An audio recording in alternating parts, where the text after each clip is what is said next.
Next, we're going to take a look at the dynamics section, specifically the compressor portion of the dynamics section. Up on the top right, we have the compressor section. Below that is the expander section, which we're going to talk about in the next segment. For now, we're going to look at the compressor. The compressor is made up of a ratio knob. We've got our compression ratio. We've got a threshold knob, which sets the onset of compression. We've got a release knob calibrated in 0.1 seconds all the way up to 4 seconds. And we've got an attack switch. The attack switch switches between a program-dependent slower attack in this position to a fast attack of about 0.1 seconds, which destroys the attack on just about anything. So we can listen to those. And the meter on the right here with the yellow and red LEDs is the gain reduction meter. So that shows us when our compressor is starting to do something. It'll do something before we even see anything on the meter, but this gives you a rough guide as to where you are, just like a real SSL channel. For our example, I've got a room mic in a small room, bedroom-sized room with a drum kit and an AKG 414 in there as the room mic, and needs a little help. Let's see what we can do. I'll change our ratio to something, I don't know, about 6:1, and we'll turn down the threshold and hear what we get. Now we've got 6 dB of gain reduction. That's not a lot, and it doesn't change the character a lot, nor the volume a lot, because there's an automatic makeup gain feature of this compressor. So as you change the ratio and compress more, or the attack and compress more, SSL makes up for that gain automatically. We dial that back out. Volume stays pretty much the same, just not compressed. All that's pretty cool, but we'd like to try this attack switch. That's what we're going to find our magic room sounds.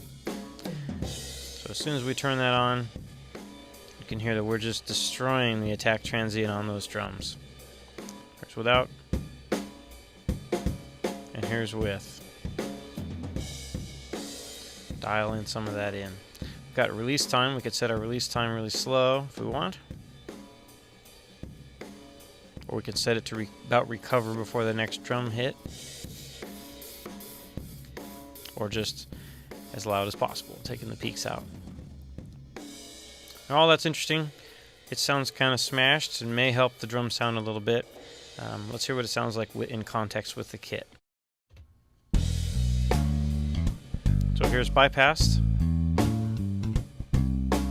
And here's smashed a bit. Really not helping us too much, although it's not really EQ'd too well either. So let's go ahead and load the room mic preset here. It's staring right at me, I can't find it, there it is. So that adds a little EQ to make our room a little more distinctive. Soloing that, bypass, nothing, and it's pretty destroyed there. So without. Definitely adding some attitude. May not be perfect though. Sure would like some more snare definition there. Well, if you've loaded the Chris Lord Algae presets, he's got 3 more room presets in here, and I think room 1 might be just the ticket. There we go. Now it's got some life. So again, bypass. There's without. There's with. And soloed. So he's destroying a bit of the attack, but not much else. There's not as much compression as you might expect for what he does. He's also pressed this button here, which dynamics to channel out. So that means after EQ, we've inserted the dynamics instead of before EQ, as is normal. All this high end he's adding, and a bit of low end is getting compressed. So that's the sound. Pretty interesting. I like it.